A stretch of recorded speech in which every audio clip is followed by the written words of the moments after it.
Sweets, we are live. It is Wednesday night. I'm just crushing my dinner because we just got home. What is going on, everybody? Hope you're having a fantastic evening. We've got some very exciting news on the Mounjaro-tirzepatide front of things to cover, as well as all of the other cool things that are Mounjaro, or I guess Zepbound is the infamous new name that we have. So we'll give it like 20 seconds, 20 more seconds, 30 more seconds.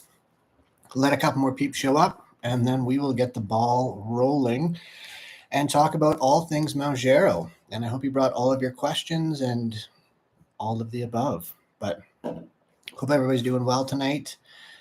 And yeah, that's all we got.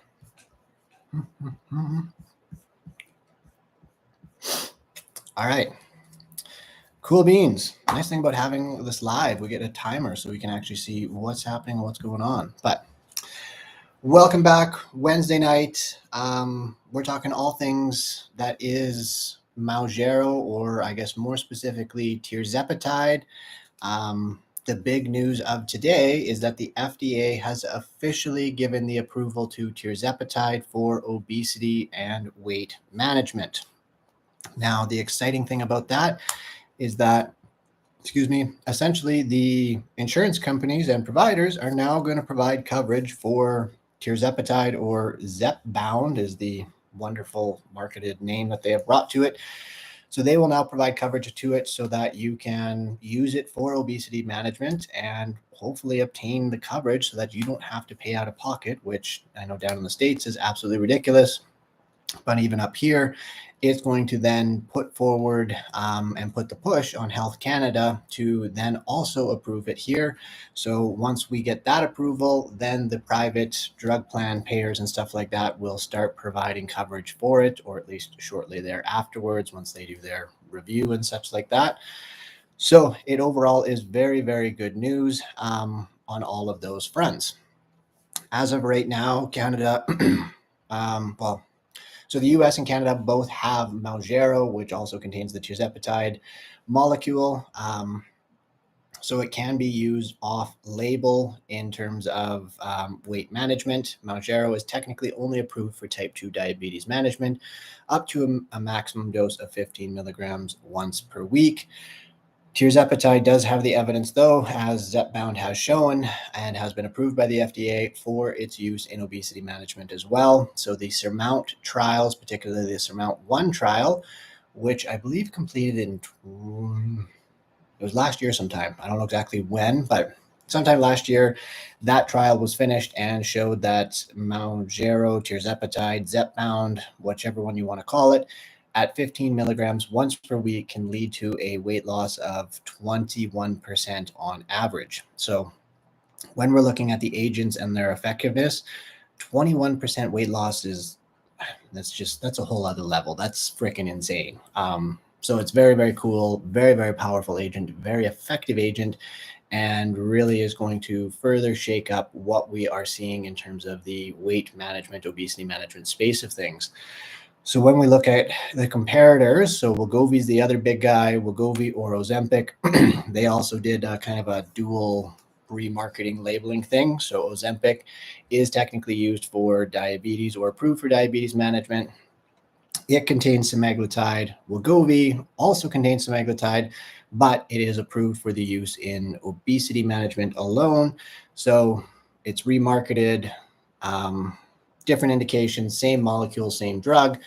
When we look at the evidence for Wegovy at a dose of 2.4 milligrams once per week for managing obesity, it on average led to a weight loss of about 15% on average.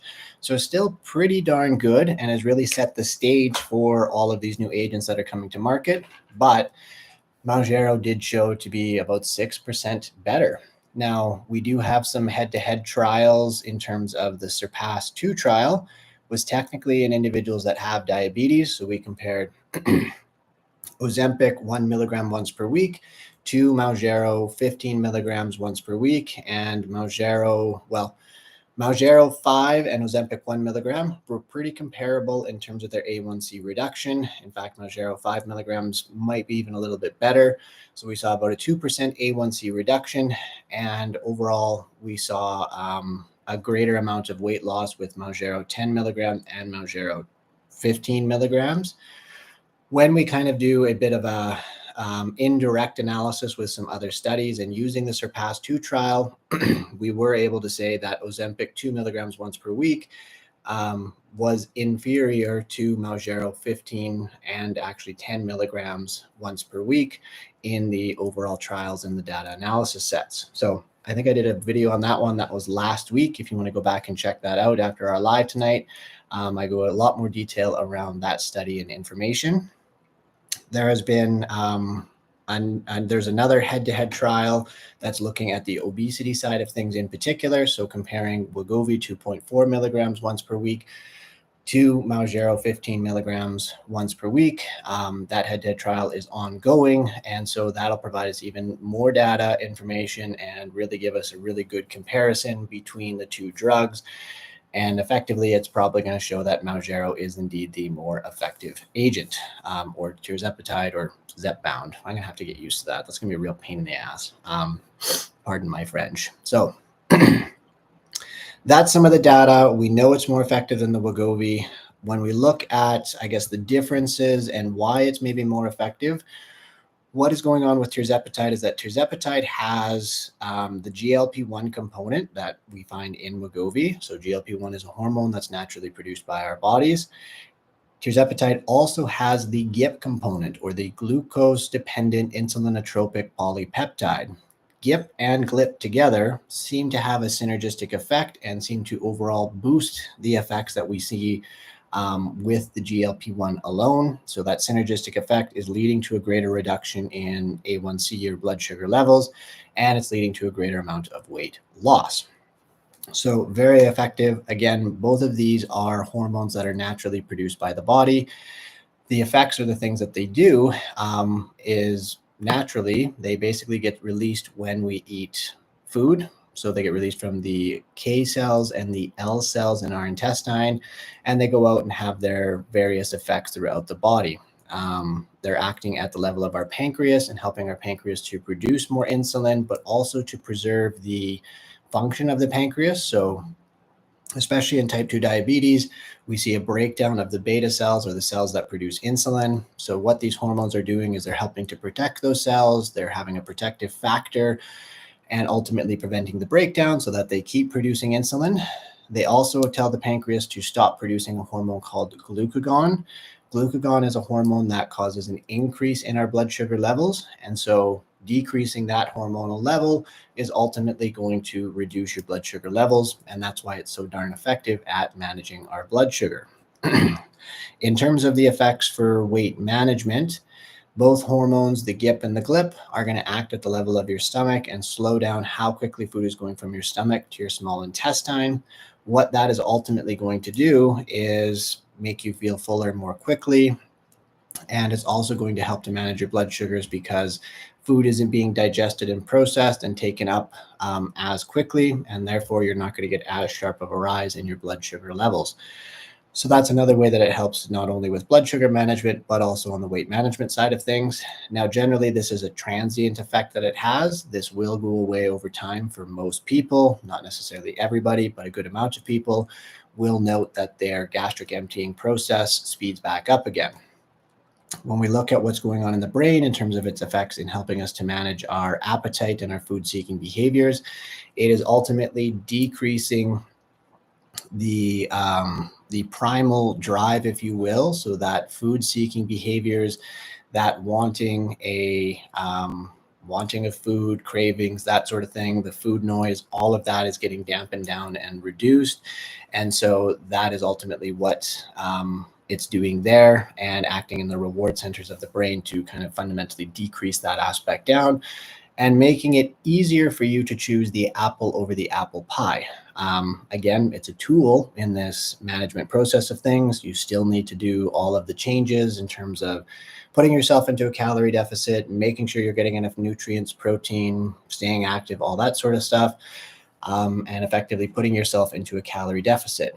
It's a tool. It helps to do that a little bit more easily, and that's effectively what it essentially does. So that is Mounjaro for you on that sense, how it's kind of working, what the GIP components are.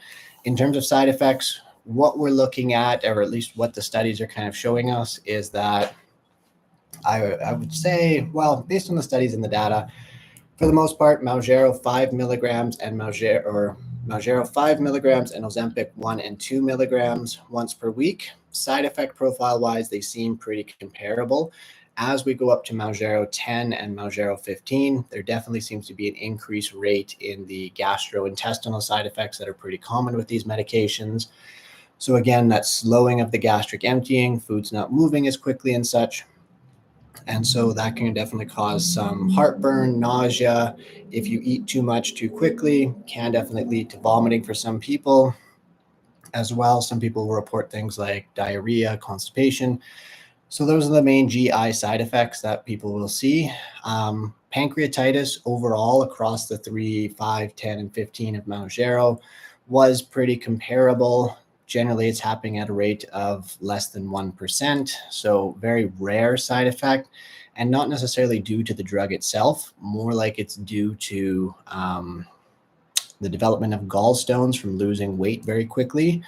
So the way that mechanism works is that as we lose weight, our fat cells, part of that fat is releasing cholesterol. Cholesterol goes into our bloodstream. The way our body gets rid of cholesterol is the liver takes it up and puts it into the bile. Bile then goes to the gallbladder. And essentially, if we get too much cholesterol and too much bile in that gallbladder, it can collect, it can get concentrated, and it can form gallstones. Gallstones, especially if they travel down the bile duct into your intestines for further the digestion process, if they get trapped in anything in that sense, can cause some inflammation and are really going to piss off your pancreas, thus leading to that pancreatitis. So that's more or less what's happening on that side versus the medications themselves causing pancreatitis. Now, there might be a small amount of evidence that shows that they do contribute to pancreatitis, potentially via some mechanism that we're not entirely sure how, but overall, how we mitigate it, how we manage it is losing weight at a gradual rate, so not losing it rapidly, and kind of just being mindful of overall maybe what it is that you're eating, how you're kind of approaching it, and that sort of thing. Ultimately, if it does develop, it's generally something that will be self-limiting. You might have some pretty severe abdominal pain that could put you into the hospital. But with modern medicine and stuff like that today, it's generally not a life-threatening condition, but certainly something to be aware of and to be monitoring and obviously following up with your doctor on.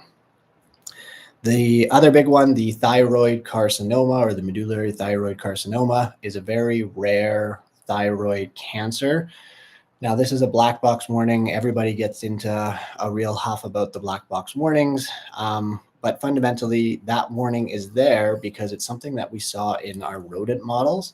We have actually yet to see a single human case of a GLP-1 medication causing this medullary thyroid carcinoma. But because in the rodent models, we don't exactly know the mechanism as to what is leading to it. What we know is that rodents have a GLP-1 receptor on their thyroid. Humans have a GLP-1 receptor on our thyroids. And so the idea is that, okay, well, if we both have this receptor, the molecule could still bind to it. In rodents, it seems to bind to it and then lead to some negative downstream effect. Humans, we're kind of starting to parse it together, but overall, we don't know exactly what that downstream effect is. Again, we haven't seen a human case of medullary thyroid carcinoma due to these medications. So right now, it's a black box warning, more or less to CYA, okay? So that's that side effect. I'm trying to think if there's anything in particular. The other big one that people have been concerned about is this ileus aspect. So kind of a full-on blockage of your gastrointestinal tract. Basically, you're full of poop, full of shit. Yeah. Yeah, can definitely have a negative side effects, can be life-threatening, can be very concerning and problematic. We do not want it to happen. Usually, again, there's going to be multiple factors that are going to contribute to it and potentially lead to it. So not consuming enough fluid, not staying active enough, not getting enough fiber, all of these things and stuff like that. These are all going to be things that we need to be mindful of and thinking of and such. So it's definitely something, again, to monitor and keep an eye on, but it's relatively low risk. And there's a lot of other confounders and things that we need to kind of keep in check and keep in mind, because it's not necessarily, again, the drug that is causing it. It's other things that are contributing to it and ultimately not taking advantage, but kind of acting on the mechanism of that said drug. So that is the ins and the outs of Mounjaro or tirzepatide or Zepbound, Zepbound, Zeppity Zep, whatever. So that's the ins and the outs of it. I think that's all I really had to kind of report and talk about. In Canada here, I guess if we're looking at pricing and stuff, I know down in the States, obviously it's going to be more expensive. I know the drug company has definitely put a premium on the Mounjaro. It's more effective, better than Ozempic, so it is priced higher than Ozempic overall. So when we look at the pricing of it, Ozempic right now in Canada is about $250 per month at a max dose of 1 milligram once per week. If you go up to, say, the 2 milligram plus dose, you're looking at about $500 or so per month. Mounjaro is coming in at about, for a 1 month supply of any of the dosages, up to 15 milligrams. So it's price parity. It is for 4 vials that are single dose. They are $393 a month. Well, $393, $380, somewhere in there. If you have diabetes, you can go to mymounjaro.ca and kind of fill out their form and stuff like that. And you can actually get a drug card. So if you have diabetes, that will allow you to get a 20% discount, which then brings it down to whatever $393 is. So it's kind of like $310, $320, something like that. So whatever $393 minus 20% is, will provide you that discount. Some insurance plans and providers are providing coverage for it. A lot of them are still kind of doing their review or not even recognizing the DIN and that sort of thing. So there's still some issues on that regard of things. So you may be paying out of pocket, or at least waiting a little bit until the drug insurance providers and stuff kind of catch up to the game here, if you will. So that's some of the things to kind of keep an awareness around that. Yeah, $393. The price should drop on these medications, particularly here in Alberta, once the government plan provides coverage for it. That will kind of bring the price down a little bit as well, just based on the agreement and all the markups and all that kind of stuff that can happen. So that's that. Yeah, I think that's pretty much got her on the pricing side. Again, mymounjaro.ca. If you have diabetes, you can get the 20% off discount card. Yeah, I think we'll take questions, because that's all I can really think of right now. I've had a very long day, so my brain's a little fried. So I will do my best to answer some questions, and yeah, fire away, everybody. And it looks like I already have a few. So Talit is asking, can Mounjaro still be prescribed off-label if Zepbound is not covered by insurance? Yeah, I mean, that's exactly it. So Zepbound, Mounjaro, both have tirzepatide, both go up to a dose of 15 milligram once per week. So certainly you could get one or the other. You could also get Mounjaro prescribed or Zepbound prescribed if you have diabetes. Again, Zepbound is going to be for obesity management. So if you only have obesity, that's the one that you're going to use. If you have diabetes and obesity, technically you could use Mounjaro or Zepbound, or at least get coverage for it under either of those indications. But yeah, these medications certainly could be prescribed off-label. I know here in Canada, I've already prescribed Mounjaro off-label for weight management. So it is something that certainly can be done. We have the evidence to show that Mounjaro or tirzepatide can be used for obesity management. This FDA approval just makes all of that so much easier and such. So definitely something that can be done and can be implemented, no problem. Can the kidney protective features from semaglutide translate to tirzepatide? Any data available already? Yeah, so actually there is some good data showing that tirzepatide, actually all the GLP-1s seem to have a protective effect in terms of renal function. It really kind of depends, on what exactly we're looking at for the individual. So is it the drug itself that's providing the protection, or is it the fact that an individual is losing weight that's driving the protection and the benefit? That's still one thing that we got to kind of tease out. But overall, losing weight can decrease inflammation and can have all of these other downstream benefits. It also can reduce blood pressure. Blood pressure is going to affect kidney function and that sort of thing. So certainly the data can be kind of, play a role. There's already some data available, and this GIP component maybe even has some extra benefit that'll be further teased out. So those kinds of studies are all ongoing. So definitely stay tuned. But overall, yeah, no concerns in that side of things, and in fact, possibly protective. So Talit, do we know how much GLP-1 there is in Mounjaro or Zepbound relative to semaglutide? So 15 milligrams of tirzepatide is equivalent to X milligram of Ozempic. Okay, so it's not so much that tirzepatide has like GLP-1 and GIP. It's not like they're separate molecules in the same vial. What we're looking at is that it's a molecule that has basically two hooks or two, receptor things or whatever. So it's a molecule that's all joined together, and it just happens to be able to bind to the GIP, and it also can bind to the GLP receptors in the human body. So it's the same molecule, but able to do these two different functions and mechanisms. What we know in terms of, I guess, comparatively, so the tirzepatide molecule is able to bind to the GIP receptors. I think it's about 5 times greater affinity or binding to that receptor compared to the GLP-1. So it's going to have more of affinity towards binding towards GIP receptors versus GLP-1 receptors.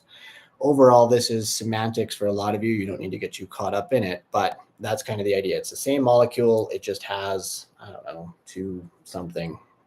two kind of hands and two hooks, if you will, and it can bind to the GIP, binds there more tightly, but it also binds to the GLP-1 and has that synergistic dual effect of it. So that's kind of what's going on there. When we look at the comparison in terms of the studies, in particular, if we look at the SURPASS-2 study and kind of the indirect effects that we've seen there, comparatively, Ozempic 1 milligram and Mounjaro 5 milligrams definitely are pretty spot on in terms of side effect profile, effectiveness, and that sort of thing. If you're on Ozempic 2 milligrams plus, an argument probably could be made that you would do okay on, say, Mounjaro 10, like it's relatively comparable to it. Relatively, I would honestly, or what I've been doing is I've been taking it a little bit more, what do you want to call it? A little bit more safely, if you will, in that I will put a patient on, say, 5 or 7.5 milligrams, even if they're on that higher dose of semaglutide, just because I would rather them not have any side effects or very minimal side effects and then titrate the dose up versus going from like 2 milligrams of Ozempic, putting them on 10 milligrams of Mounjaro and them hating their lives and also hating me. Not always the best for, patient outcomes and relationship and stuff. So I generally take the safer route. If a patient really is up to like 2 or 2.25 or even 2.4 of Ozempic or Wegovy or whatever, and they want to switch over, and they didn't have much problems in terms of side effects and getting up to that higher dose, I probably would be a little bit more aggressive and maybe start them off at the 7.5 milligram dose and then work them up. I'll be getting a little bit more experience and playing around with it in my practice here in the coming weeks and months and stuff. So I definitely can answer that better down the road, but that's kind of the general gist of it. If you're really worried about side effects, and even if you're on a high dose of Ozempic, I would just honestly come down to like 2.5 of Mounjaro and just titrate your way back up, just to be as safe as possible and prevent have the least amount of side effects possible. So hopefully that kind of helps and answer that question. What's different between Ozempic and Mounjaro? So we've kind of answered that. Ozempic is semaglutide. Semaglutide's also in Wegovy. Ozempic is for diabetes. Wegovy is for obesity. Semaglutide's only a GLP-1 receptor agonist. Tirzepatide, which is Mounjaro and Zepbound now, is a GLP-1 and a GIP receptor agonist, so it binds to those two receptors that those hormones naturally bind to in our bodies. Mr. Picklefoot, this live is right on time, Doc. I've been on Wegovy the past couple of months, reached my plateau from 289 to 247. Just got prescribed Mounjaro today. Any helpful tips? So if you're looking at how you can best utilize and maximize the effects with any of these medications, the big things that you need to be looking at and thinking about are, what are kind of your dietary patterns, and are you able to sustain them? Can you be consistent with them? The next thing is going to be what your activity is like. I'm a big fan that if you can be lifting weights and doing resistance training, fantastic. If you're just starting with walking, continue with that and then build your way up. But kind of, if you can, getting to more and more loading of the muscles and building the muscle, that's definitely going to maximize and help your benefit as well. Kind of really focusing not on what the number on the scale says, but focusing on health behaviors and striving for health versus I need to hit this number. This number is my end all be all, because if you're putting everything into that bloody number, you are going to eventually see that number stop going down. You are then going to get discouraged and you're going to give up on all the great things that you're doing. Whereas if you focus more on health behaviors and getting stronger and being able to keep up with your kids and hike and walk and all of these things and doing things that at the end of the day, when you die, actually matter, you're going to be much, much more successful in the long term. So that's something that I really have people focus on and really kind of highlight, is understanding why exactly it would be important for you to manage your health, manage your weight, and that sort of thing. So move away from what the number says and actually figure out on the day you die, what is actually going to matter. That's what's going to be the key factors and things here. In terms of dietary patterns and stuff like that, big thing to kind of keep in mind, because people will say that these medications stop working at some point. And they say they stop working for kind of two reasons. Either A, they reach a plateau, so the weight's no longer going down, or they're not getting the appetite suppression effect. So if you've reached a plateau, which is 4 weeks of your weight staying consistently where it's at, and you consistently doing the same set of behaviors and calorie deficits for that 4 weeks, not, oh, the scale didn't go down, screw it, I'm going to eat whatever I want on the weekend, get back on it the next week, oh, the scale still didn't go down, and kind of repeating that cycle. So a plateau is you have truly been doing the same thing for the last 4 weeks and the scale hasn't gone down. So if that's happening and the number's not moving and you're doing everything consistently, well, essentially, you're not in a calorie deficit anymore. So you need to put yourself in a calorie deficit. You need to be eating less calories than what you're burning. And that is going to be the key that's going to help you to lose weight. Again, these medications are just a tool to make that a little bit easier, but you fundamentally have to create that deficit in order for that weight to come off. The other aspect of things where people will say the appetite suppression effects and things are no longer working, the way that you can kind of think about it is that your primal brain has the sole function of, when you are hungry, when you are losing weight, it's going to push you to go and find food. And generally, it's not going to be a plate of broccoli or something. It's going to be the high calorie, awesome foods that you're really going to love. I always make the comparison of, we always want to choose the apple, but that primal brain's always going to want the apple pie. So it's going to be pushing you towards the apple pie all day, every day, no matter what. And the way that you can kind of think of that signal is like a wave on the ocean. So it's floating along, crashes against the shoreline, does whatever it wants, gets you to go have that apple pie, etc. When we take these medications, it's like that wave hits a wall, bounces off, signal doesn't get through, you don't have cravings, you don't have hunger, etc.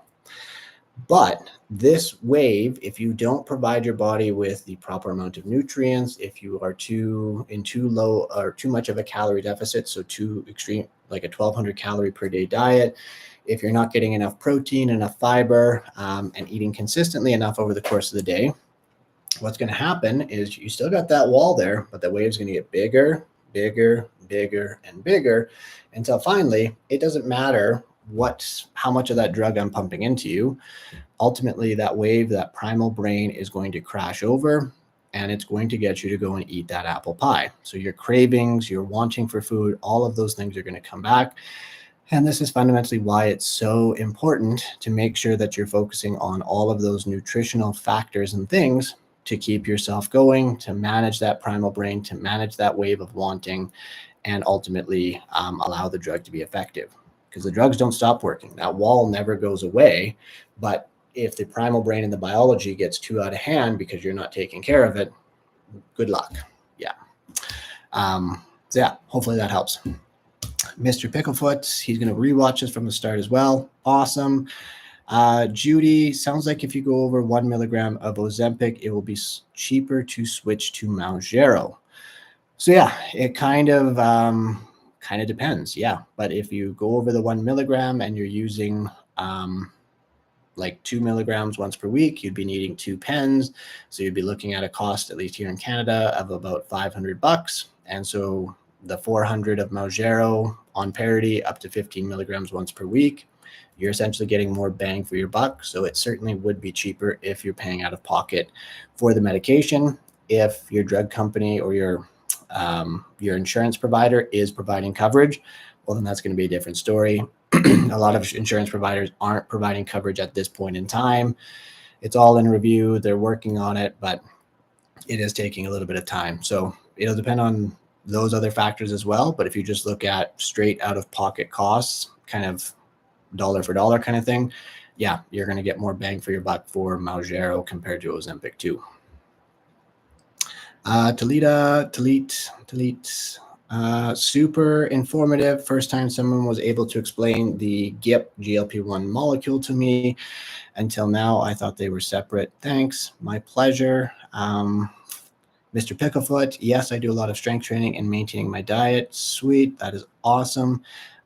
Yeah, strength training, weight training, that is like the big game changer for a lot of people.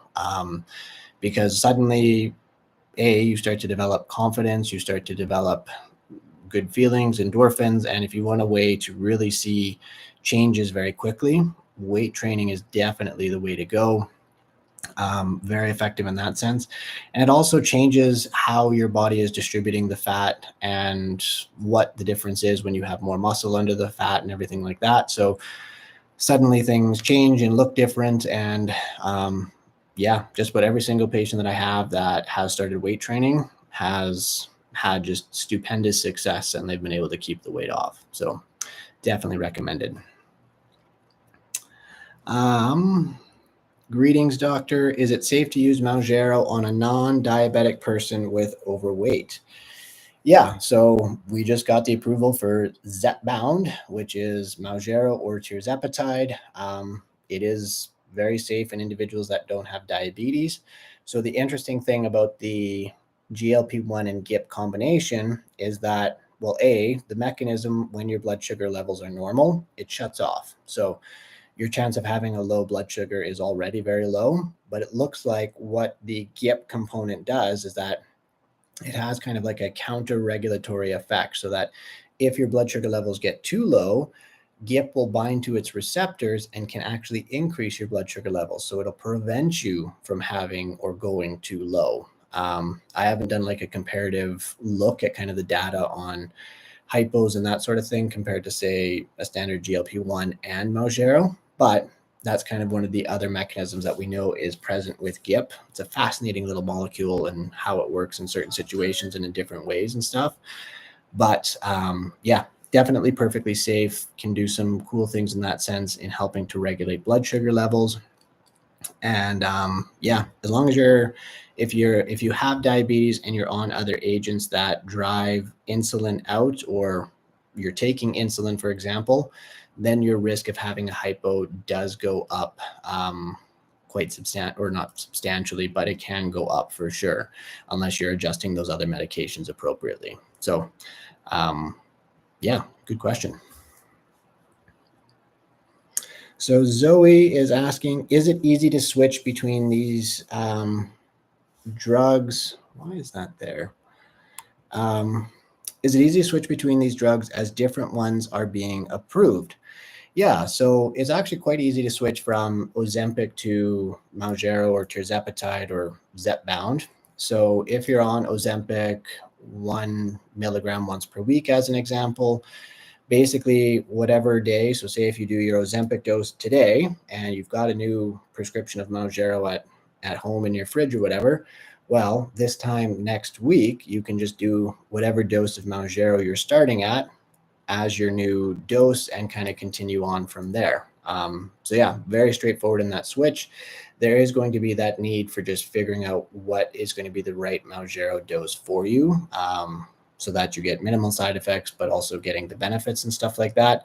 So you might notice that initially for the first month while you're on the Mounjaro, if you go to a lower dose, maybe some of the appetite regulatory aspects kind of aren't there as prominently. And ultimately, it's just a matter of, we just need to get the dose of the Mounjaro up and get your body used to it.